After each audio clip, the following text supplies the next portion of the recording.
Students, आज की ये जो हमारी क्लास है इसमें मैं आपको हानि कैसे निकालते हैं एवं हानि प्रतिशत कैसे निकालते हैं ये आपको सिखाने वाला हूँ। तो आप लोग ध्यान से देखिए। अब भाई गुड्डू ने 1 किलो सेब 150 का खरीदा। अब गुड्डू क्या है, एक व्यापारी है या आप ही गुड्डू हो, ठीक है। आपने क्या किया, आपने सोचा एक व्यापार शुरू करें। आपने 150 रुपये का 1 किलो सेब खरीद लिया और आपने क्या किया भाई, आपको शर्म आ रही थी, आपने 2 दिन बेचा नहीं। तीसरे दिन आपका सेब थोड़ा सा सूखने लगा तो आपने क्या किया, उस सेब को थोड़ा सा सस्ता करके बेच दिया। 150 का लेकर के आए थे, आपने 120 का बेच दिया। तो देखिए इसमें आपको क्या होता दिख रहा है, आप 150 का लेकर के आए थे, 120 का बेच रहे हो, यानी कि आपको घाटा हो रहा है, आपको हानि हो रही है। कितने की हानि हो रही है, अगर हम आपसे पूछें आप क्या बताओगे? आप कहोगे 150 का लेके आए थे, 120 का बेच दिए, यानी कि 150 माइनस 120 अर्थात 30 रुपए की हानि हुई। लेकिन आपने किया क्या? देखिए, जितने का आप सामान खरीद करके लाए थे उसे क्या कहते हैं, वो क्रय मूल्य होता है। और जितने का आपने सामान बेच दिया वो आपका क्या होता है, विक्रय मूल्य होता है। अब आपने किया क्या, अनजाने में किया, लेकिन आपने किया क्या, आपने क्रय मूल्य में से विक्रय मूल्य को घटाया है। तो जब हम क्रय मूल्य में से विक्रय मूल्य को घटा देंगे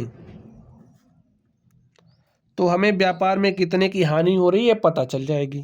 तो क्रय मूल्य देखिए आपका कितना 150 है और आपका विक्रय मूल्य कितना है, 120 है। अब आप 150 में से 120 घटाए, देखिए 30 रुपए का आपको हानि हो रही है, आपने निकाल लिया। और यहाँ से आपने ये भी समझ लिया हानि निकालने का फॉर्मूला क्या होता है।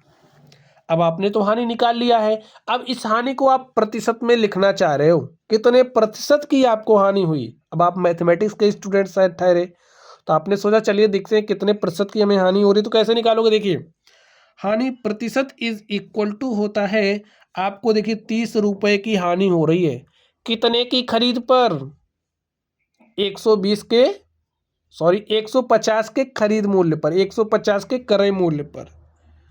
तो 100 पर कितना, सॉल्व कर लीजिए इसको। आप देखिए इस जीरो से ए जीरो कटा और 5 से काट दिया, 5 तियाँ 15, ठीक है, और 5 20 में 100, ये जो 3 है इस 3 से कट गया।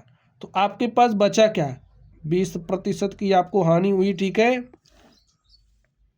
कितने की हानि हुई, 20% की। अब कहोगे हमें फॉर्मूला चाहिए, क्योंकि हम रटने वाले विद्यार्थी हैं।